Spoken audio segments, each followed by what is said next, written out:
Hello everyone, welcome to Commerce Classes. Today's topic is analysis of performance of companies or product lines and sales in difference point.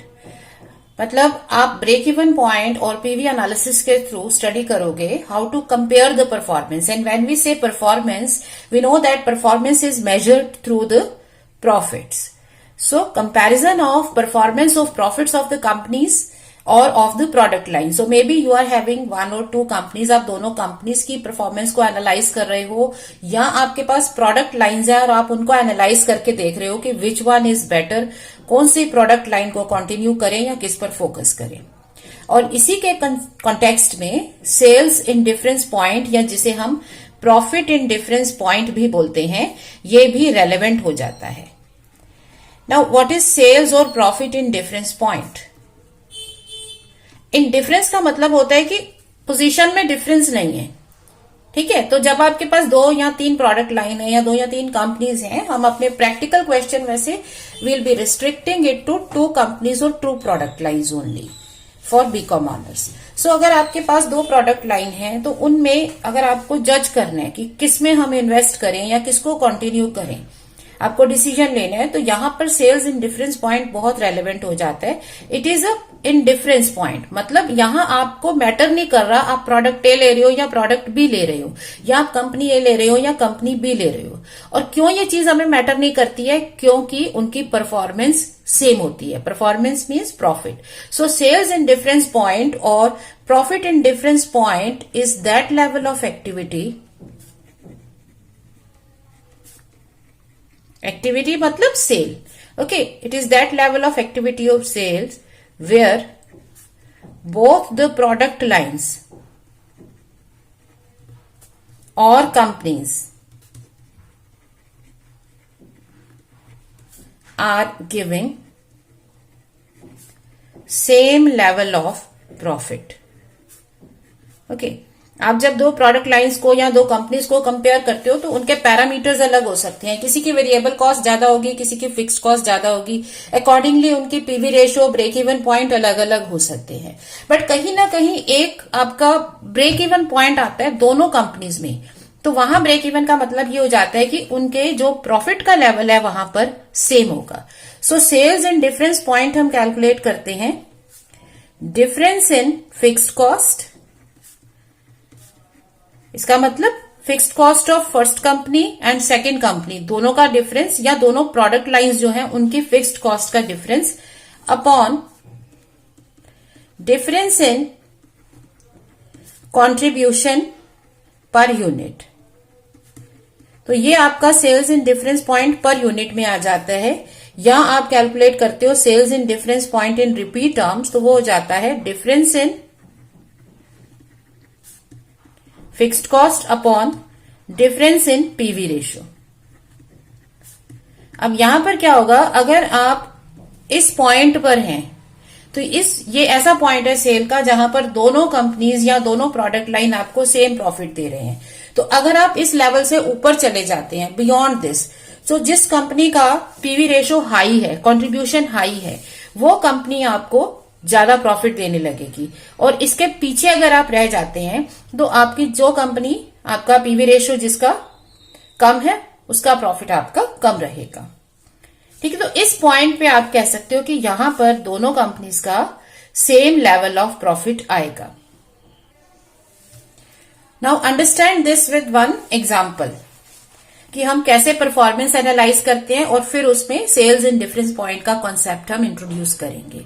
Okay, suppose आपके पास दो companies हैं, company ए, company B, जो same product में deal करते हैं और same ही market में वो उसको सेल कर रहे हैं. Okay, now deduct variable cost, fixed cost. So suppose ये है 2 लाख एंड 15,000 फॉर कंपनी ए, तो इसका प्रॉफिट आ गया 35,000. ये प्रेजेंट सिनेरियो है दोनों कंपनीज का. यहां पर है सपोज 2 लाख एंड 35,000, तो ये आ गया 2,35,000, that is 65,000 rupees of profit. तो इनके कंपोनेंट्स डिफरेंट हैं. यहां आप देख सकते हो फिक्स्ड कॉस्ट बी कंपनी की ज्यादा है, बिकॉज फिक्स कॉस्ट जो है वो सेम रहती है at all level of activities. तो बी कंपनी की फिक्स कॉस्ट 35,000 है, चाहे इसका लेवल ऑफ एक्टिविटी ज्यादा हो कम हो, इसकी कॉस्ट यही रहनी है। तो फिक्स कॉस्ट इनकी ज्यादा है। But when you compare variable cost, तो यहाँ पर वेरिएबल कॉस्ट का कंपोनेंट अगर आप ध्यान दो परसेंटेज वाइज ये 80% बन जाता है और ये 66.66% पे रह जाता है। इसका मतलब इसके वेरिएबल कॉस्ट प्रोपोर्शनेटली कम है बट फिक्स कॉस्ट ज्यादा है।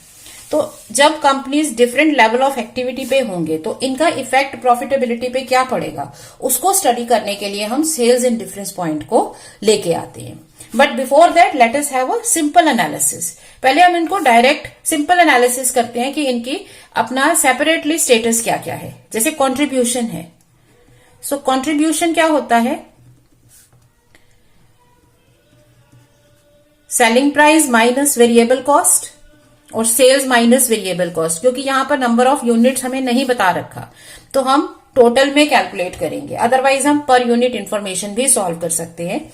जैसे सपोज यहां पर सेल्स दे रखी हो 10 रुपीज पर यूनिट, तो आपके नंबर ऑफ यूनिट्स 25,000 और 30,000 होंगे यहां पर, और आप यहां सेल प्राइस 10 रुपीज लोगे तो इसके अकॉर्डिंगली वेरिएबल कॉस्ट और फिक्स कॉस्ट आप पर यूनिट में भी सॉल्व कर सकते हो। तो कॉन्ट्रीब्यूशन पर यूनिट भी आ सकता है, but right now it is just total contribution. तो ये हो गई सेल, ये हो गया वेरिएबल कॉस्ट। तो इनका कॉन्ट्रीब्यूशन हो गया 50,000 रुपीज का। यहां 3 लाख आपकी सेल्स है, 2 लाख यहां पर वेरिएबल कॉस्ट है, so contribution is 1 lakh. So PV ratio क्या आ गई, पीवी रेशो आ गई यहां पर contribution upon sales into 100। So 50,000 upon sales of 2 lakh 50,000 into 100 का मतलब हो गया 20%, और यहां 1 लाख अपॉन 3 लाख इंटू 100 का मतलब हो गया 1/3% या 33.33%। ठीक है ना, इसे 1/3 भी बोल सकते हैं और इसे 1/5 भी बोल सकते हैं। सो ब्रेक इवन पॉइंट क्या आ जाएगा, break even point is fixed cost upon PV ratio. ये इंडिविजुअल होगा, फर्म ए का या कंपनी ए का फिक्स्ड कॉस्ट है 15,000 और 20% इसकी पीवी रेशो है, which implies their break even point is 75,000 rupees. मतलब ये 75,000 रुपीज पर आके, सेल पर आकर ये ब्रेक इवन करते हैं। सो इसके ऊपर अगर इनकी सेल चली जाती है तो यहां इनको प्रॉफिट होने वाला है। 75 से नीचे अगर सेल जाती है तो कंपनी लॉस में है, बट इसके ऊपर इसको प्रॉफिट रहेगा। बी का स्टेटस क्या है, इनकी फिक्स्ड कॉस्ट है 35,000 और इनकी पीवी रेशो है 33.33% और 1/3, तो ये अमाउंट आ जाएगा 1,05,000। ठीक है ना, इसे मैं 1/3 लिख सकती हूँ, इट इज 1/3 एक्चुअली। तो ये बी कंपनी की पोजीशन यहां पर थोड़ी सी वीक है, क्योंकि अप टू 1,05,000 अगर सेल होगी तो ये कंपनी लॉस में जाने वाली है। ब्रेक इवन पॉइंट 1,05,000 है, तो इसके ऊपर ही इसको प्रॉफिट होगा। बट अगर हम इन दोनों कंपनीज को कंपेयर करते हैं तो सिनेरियो क्या रहता है कि अगर आपकी सेल 1,05,000 से ऊपर चली जाए, इन दैट केस बी से आपको ज्यादा फायदा होने वाला है। क्यों? क्योंकि हर additional sale above this will contribute 33.33%। इसके ऊपर जितनी भी सेल करोगे उसका 1/3 प्रॉफिट होने वाला है, जबकि यहां पर आपको प्रॉफिट होने वाला है 1/5। ठीक है ना। सो अपेरेंटली हमें क्या दिख रहा है, जनरल सिनेरियो अगर हम एक सिंपल केस ले लें, अगर हमारा क्वेश्चन कुछ और नहीं कह रहा, क्वेश्चन हमें सिर्फ ये पूछ रहा है कि अगर डिमांड में चेंज आता है तो विच कंपनी इज बेटर। सो अगर आपकी डिमांड चेंज होती है, मतलब आप ये देख रहे हो कि डिक्लाइन होने वाला है डिमांड में, फ्यूचर आपने जज किया कि डिमांड कम कम कम होने वाली है, तो अगर डिमांड गिरने वाली है तो इन दैट केस जो कंपनी है जिसका लेसर ब्रेक इवन पॉइंट है और लोअर ब्रेक इवन पॉइंट है, इट विल बी बेटर। क्यों? क्योंकि अगर आपकी डिमांड कम भी होती है तो कितनी भी गिर जाए, अगर आप ए कंपनी लेते हो तो यहां आपकी 75,000 तक भी अगर आपकी डिमांड गिर जाती है, देखो आप 2,50,000 की सेल पे हो, अगर सेल इससे गिर के 75,000 भी रह जाती है, ओके, सो स्टिल आप लॉस में नहीं होगे क्योंकि आप ब्रेक इवन कर रहे हो यहां पर, तो इसके ऊपर प्रॉफिट ही होने वाला है। जबकि यहां पर मार्जिन आपका कम है, मार्जिन ऑफ सेफ्टी कितना है, ये 1,05,000 तक की ब्रेक इवन पॉइंट है। तो अगर आपकी सेल 1,05,000 से नीचे जाएगी तो यहां आपको लॉस होने लगेगा, लेकिन ए आपको तब भी प्रॉफिट देगा। देख रहे हो ना, यहां पर ब्रेक इवन पॉइंट के एनालिसिस से हमें क्या समझ में आ रहा है कि अगर आपकी सेल गिर के 1,05,000 से नीचे भी आ जाती है तो भी ए कंपनी आपको प्रॉफिट देगी अप टू 75,000 ऑफ सेल, लेकिन जैसे ही ये 1,05,000 से नीचे गिरेगी बी में लॉस होना शुरू हो जाएगा। सो अगर हम डिक्लाइन एक्सपेक्ट कर रहे हैं फ्यूचर में तो बेटर होगा वो कंपनी जिसका ब्रेक इवन पॉइंट लोअर है। So company with lower break even point will be working better.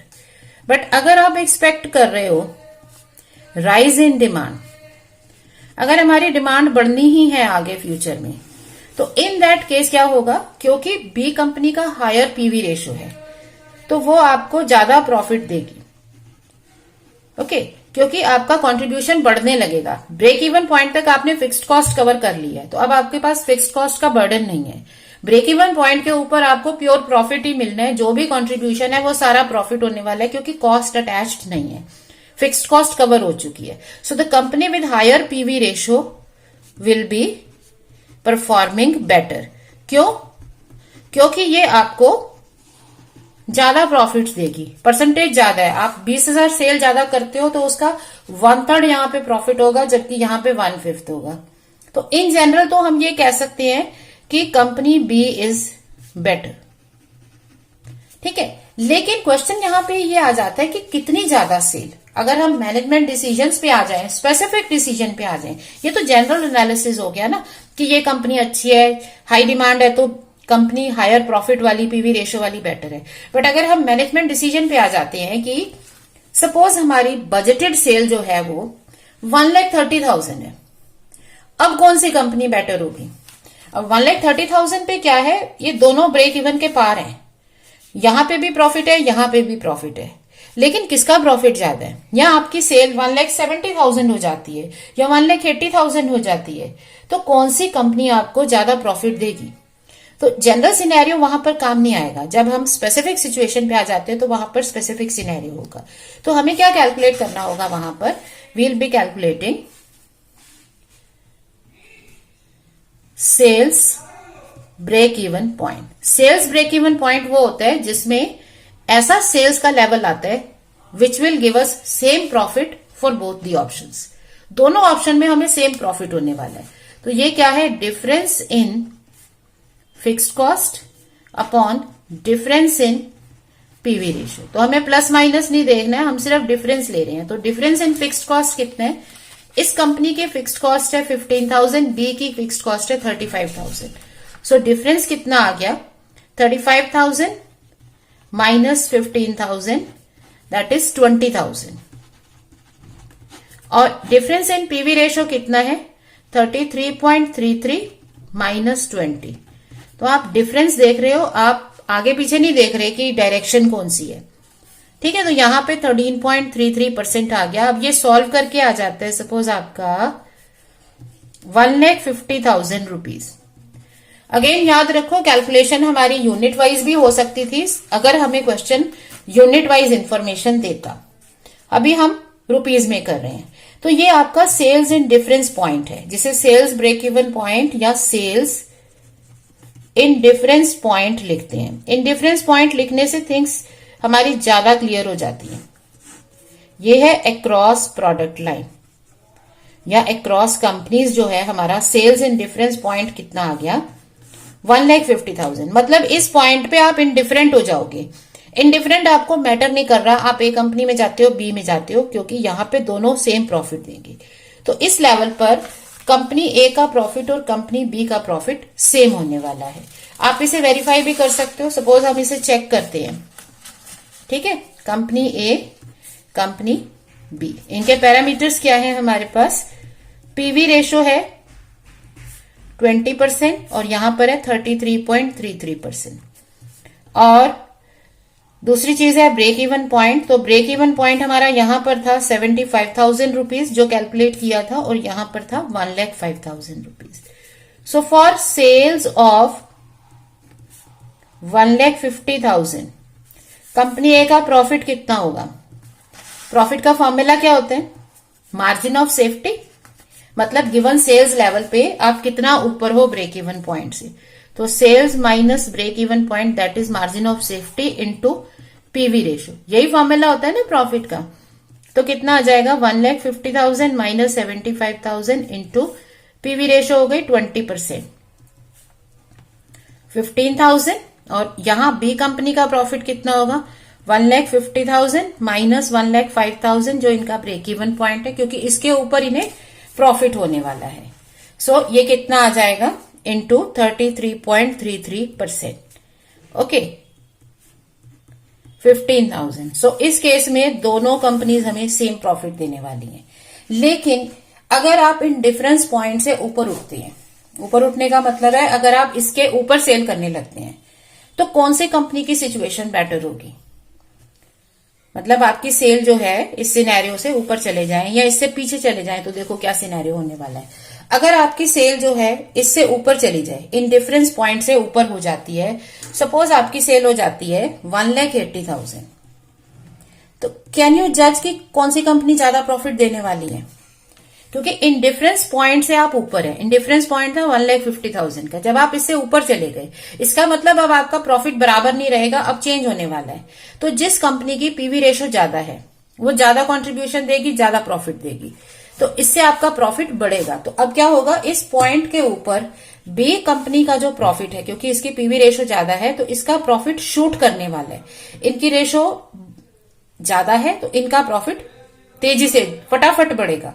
तो आप अगर प्रॉफिट कैलकुलेट करोगे तो देखोगे बी केस में प्रॉफिट ज्यादा होने वाला है, क्योंकि हमारा प्रॉफिट कितनी स्पीड से ज्यादा बढ़ता है या कम होता है वो डिपेंड करता है पीवी रेशो पर। तो यहां पीवी रेशो ज्यादा है, तो यहां पर क्या होगा, प्रॉफिट हो जाएगा 1,80,000 माइनस 1,05,000, क्योंकि प्रॉफिट का फॉर्मूला तो वही है ना। तो कितना आ गया 25,000। यहां क्या सिनेरियो होगा, इंटू 20%, तो आपका प्रॉफिट अब बी में बढ़ने वाला है। लेकिन अगर आप इस इनडिफरेंस पॉइंट से पीछे रह जाते हैं, मतलब आपकी सेल ज्यादा तो है, ब्रेक इवन से ऊपर हो, लेकिन आप indifference point, sales indifference point से पीछे रह गए हो। सपोज आपकी सेल है अभी 1,35,000 बजटेड सेल, तो आपका प्रॉफिट कितना होने वाला है, तो आपका प्रॉफिट हो जाएगा 1,35,000 minus 75,000 into 20%। Now can you guess कि which company is going to give you more profit.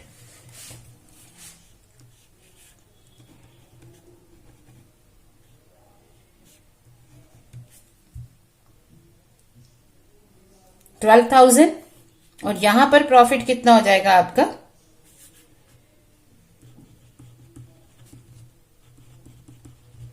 Into 33.33%, 1/3, तो ये आ गया 10,000।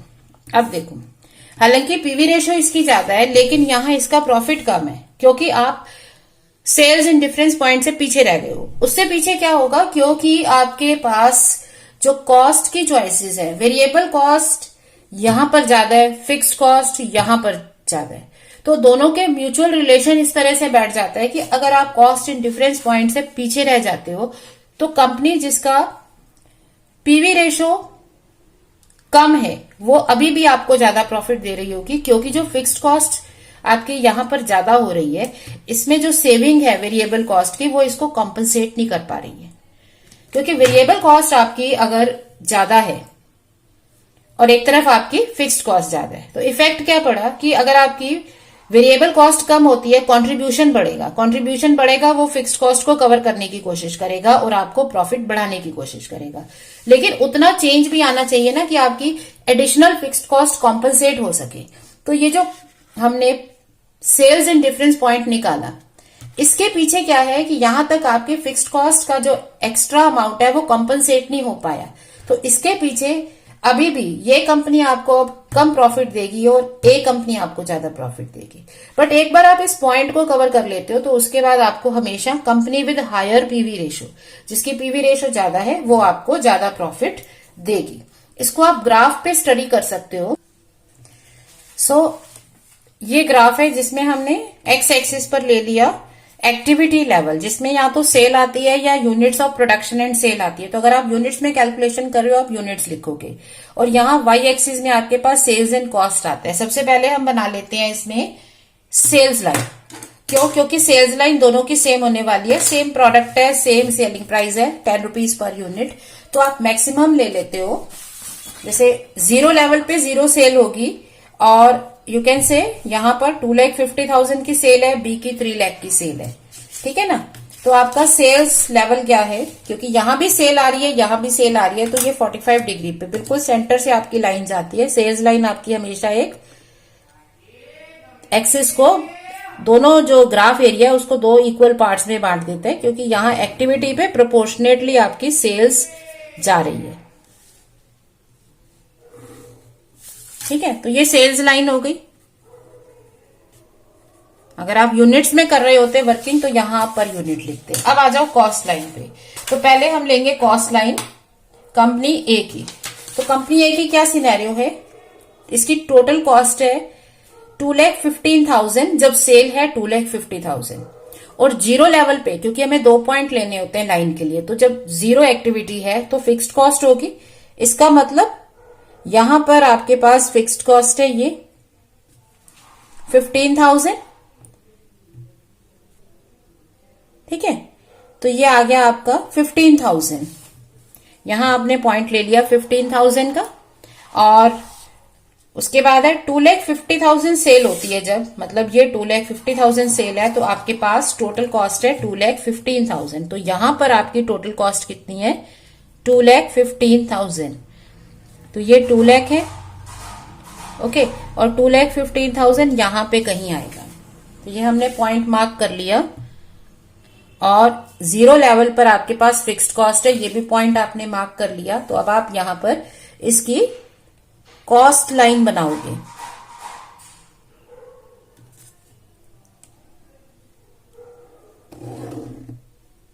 कंटिन्यू कर सकते हैं। So total cost line for company A, okay, ये यहां पर आपके इंटरसेक्ट भी कर रही है, तो ये आपका ब्रेक इवन पॉइंट 1 हो गया। ये क्या आ गया? Break even point for A. Okay, अब यहां ये जो एंगल ऑफ दोनों लाइंस का इंटरेक्शन है, ये जो एंगल है, एंगल ऑफ इंसिडेंस जिसे हम कहते हैं, ये जितना नैरो होता है उतनी कम पीवी रेशो होती है, और जितना ब्रॉड होता है उतनी ज्यादा पीवी रेशो होती है। अब ये यहां पर इतना है, ये 20% है। तो जो दूसरी लाइन हम ड्रॉ करेंगे उसका आप सेल्स लाइन से देख सकते हो, उसका एंगल थोड़ा बड़ा होगा। जितना बड़ा एंगल उतनी ज्यादा प्रॉफिटेबिलिटी। ठीक है? तो अब दूसरी लाइन का आप एंगल ड्रॉ करने के लिए दूसरी लाइन ड्रॉ करते हैं। ओके, अब ये एक हम अलग कलर ले रहे हैं, विच मीन्स कि जब आपके पास कोई एक्टिविटी लेवल नहीं है, 0 है, तो भी आपके पास कॉस्ट होगी 35,000 की। इसका ये पॉइंट मार्क कर लिया यहां पर 35,000 पे, और 3 लाख पर आपकी कॉस्ट होने वाली है 2,35,000। तो जब आपकी एक्टिविटी लेवल 3 लाख है तो आपकी कॉस्ट होने वाली है 2,35,000। तो ये यहां से आप इसको लेंगे, ये 2 लाख, ये 2,25,000, तो ये यहां पर जाएगी इससे 35,000 यहां पर। तो इसका पॉइंट मार्क हमने कर लिया 2,35,000। अब दोनों पॉइंट्स को आप ज्वाइन करोगे तो आपके पास आ जाएगा दूसरी लाइन। ठीक है? ये ग्राफ सिर्फ समझाने के लिए, ये ग्राफ आपके काम इस तरह से एग्जाम में नहीं आएगा, बट अंडरस्टैंडिंग के लिए जरूरी है। तो यहां पर आप ये भी चेक करोगे कि एंगल जो है दोनों लाइंस का, एंगल ऑफ इंसिडेंस ब्रॉड होने वाला है, बड़ा होने वाला है। ठीक है?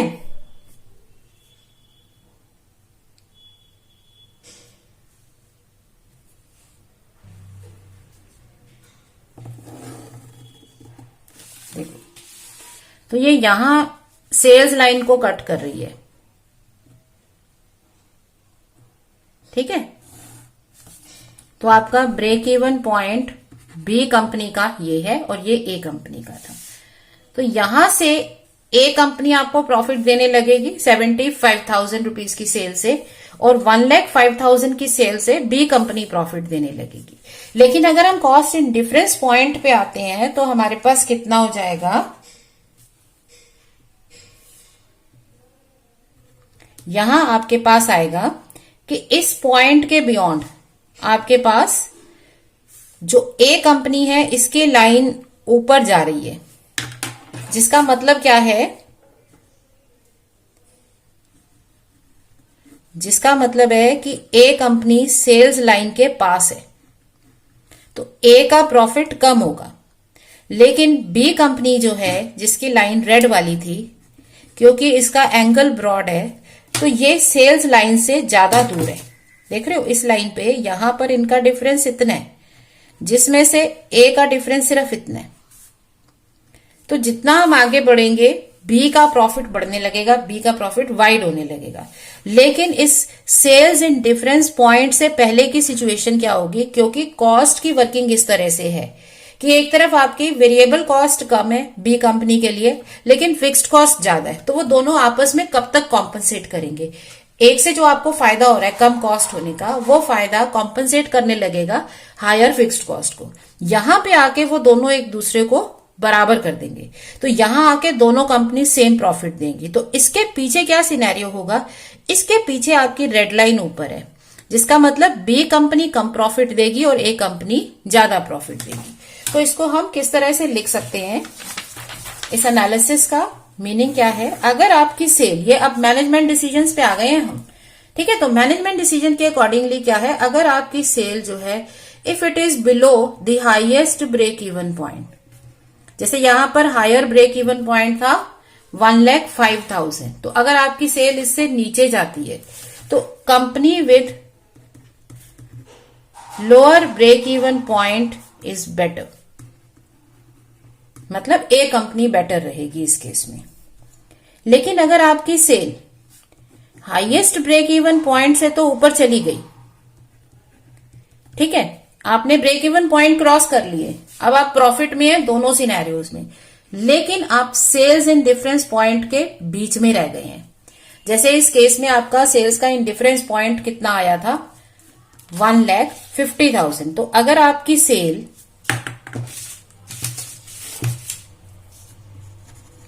1,05,000 से ज्यादा है लेकिन 1,50,000 से कम है, तो उस सिनेरियो में क्या होगा कि आपकी जो कंपनी जिसका पीवी रेशो कम है, ठीक है, जिसका लोअर ब्रेक इवन पॉइंट था, वो अभी भी आपको ज्यादा प्रॉफिट दे रही होगी। क्यों? क्योंकि आपके पास यहां पर फिक्स्ड कॉस्ट कम है, तो अभी फिक्स्ड कॉस्ट का जो फायदा हो रहा है, कम कॉस्ट का फायदा अभी वो बहुत है। अभी वो वेरिएबल कॉस्ट जो आपकी ज्यादा है वो फिक्स्ड कॉस्ट को कवर अप उतना नहीं यहां पर हो पा रहा। तो जो कंपनी का लोअर ब्रेक इवन पॉइंट है वो अभी भी प्रॉफिटेबिलिटी की कंडीशन के अकॉर्डिंगली वो बेटर है, क्योंकि ये जो है जिसका फिक्स्ड कॉस्ट कम है तो उसका फायदा आपको अभी भी मिल रहा है, आपका प्रॉफिट अभी भी ज्यादा है, क्योंकि आपने इस स्टेज से 75,000 से प्रॉफिट कमाना शुरू कर दिया था। ए कंपनी ने यहां से प्रॉफिट अर्न करना शुरू कर दिया था, जबकि बी कंपनी अभी भी लॉस के सिनेरियो पे थी। बी कंपनी ने इस स्टेज पे आके प्रॉफिट अर्न करना शुरू किया, हालांकि उनका प्रॉफिट तेजी से बढ़ेगा, लेकिन right now they are not able to compensate for the higher fixed cost. अभी भी वो हायर फिक्स्ड कॉस्ट को कॉम्पनसेट नहीं कर पा रहे हैं। तो यहां पर अभी भी जो लोअर ब्रेक इवन पॉइंट वाली कंपनी है अभी भी वो बेटर है, जिसकी फिक्स्ड कॉस्ट कम है, वो कंपनी अभी भी बेटर है। तो आप ये कह सकते हो कि company with lower break even point और लोअर फिक्स्ड कॉस्ट, जिसकी फिक्स्ड कॉस्ट कम है, वो अभी भी बेटर रहेगी। हाँ, लेकिन जिस मिनट आपकी सेल्स इंप्रूव हो जाएंगी सेल्स इन डिफरेंस पॉइंट या प्रॉफिट इन डिफरेंस पॉइंट से, तो यहां पे क्या है कि आपने अब अपनी जो एक्स्ट्रा जो वेरिएबल कॉस्ट ज्यादा थी उसको क्रॉस कर लिया है, अब आपको बेनिफिट मिलने लगेगा। So company with higher PV ratio better हो जाएगी। तो इस पॉइंट के बाद जो दूसरी कंपनी है जिसका पीवी रेशो ज्यादा था वो बेटर वर्क करेगी। सो गिवन सिनेरियो में अगर आपको क्वेश्चन में सेल्स बता देते हैं तो फिर आपको sales in difference point calculate करना होगा और उसके अकॉर्डिंगली डिसीजन लेंगे। जैसे इस क्वेश्चन में अगर हम ये कहते हैं कि सेल्स आपकी लेस देन 1,05,000 है, क्योंकि आपके दो ब्रेक इवन पॉइंट थे ना, 75,000 एंड 1,05,000। सो अगर आपकी 1,05,000 से सेल नीचे जा रही है तो certainly company with lower break even point is better. तो आपकी ए कंपनी बेटर हो रही है, क्यों? क्योंकि वो अभी भी प्रॉफिट देगी, जबकि बी आपको लॉस देना शुरू कर देगा। अब आप सेल बढ़ा देते हो, लेकिन अभी भी 1,50,000 जो इंडिफरेंस पॉइंट है उसके बीच में रहते हो, तो स्टिल आपकी ए कंपनी बेटर है, क्योंकि उसके फिक्स्ड कॉस्ट कम है, तो वो आपको अभी भी प्रॉफिट देना शुरू कर चुकी है काफी पहले से। तो आपका प्रॉफिटेबिलिटी अभी भी हाई रहेगी ए कंपनी के लिए। It is only when you cross this mark, sales indifference point का आप क्रॉस कर लेते हो, मतलब आप 1,50,000 जो सेल्स इन डिफरेंस पॉइंट है, अगर आप इसको क्रॉस कर लेते हो तो फिर आपकी बी कंपनी बेटर होने वाली है। सो हमें क्वेश्चन में जज करना पड़ेगा, हमें जनरल आंसर पूछा है या हमें स्पेसिफिक पूछा है, क्योंकि ये स्पेसिफिक क्वेश्चन जो है ये डिटेल मांगेगा। तो अगर आपके क्वेश्चन में ये कह दें कि what is the decision if the sale is going to be से 1,40,000, अगर आपकी बजटेड सेल्स 1,40,000 है, तो विच कंपनी इज बेटर? तो आप कैलकुलेट करके बताओगे A company is still better. A company इस केस में 20% आपको पीवी रेशो दे रही है, लेकिन अभी भी वही बेटर होगी, क्योंकि ये आपको हायर प्रॉफिट देगी। बट अगर आपका बजटेड सेल्स है सपोज 1,70,000, क्योंकि आपने ये मार्क क्रॉस कर लिया, तो उसके बाद आपको company with higher PV ratio better रहेगी, क्योंकि वो आपको ज्यादा प्रॉफिट देगी।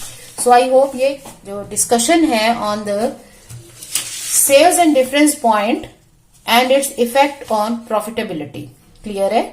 सेल्स एंड डिफरेंस पॉइंट निकालने के बाद हमारा जो ओवरऑल सेल्स है वो 3 कैटेगरीज में स्टडी होती है।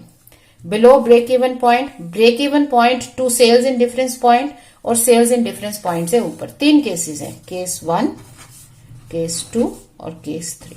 तो थर्ड केस में company with higher PV ratio will be better. तो वील स्टडी दिस, एक बार और इसको पढ़ेंगे हम एक और क्वेश्चन के साथ, so that this concept is clear to you. तो ये डिटेल आप करोगे मैनेजरियल डिसीजन मेकिंग में। बट अगर एक सिंपल क्वेश्चन आ जाता है, छोटा क्वेश्चन है जिसमें सिंपल आपको परफॉर्मेंस एनालाइज करनी है, उसमें इतनी डिटेल की जरूरत नहीं है। आप सिंपल यही लिख सकते हो 1-2 मार्क्स जिसमें आपके हों एनालिसिस के, कि अगर डिमांड कम है तो लोअर ब्रेक इवन पॉइंट वाली कंपनी बेटर है, डिमांड बढ़ रही है तो company with higher PV ratio better है। ठीक है। So I hope this is clear. So stay practicing and learning and stay happy. Thank you.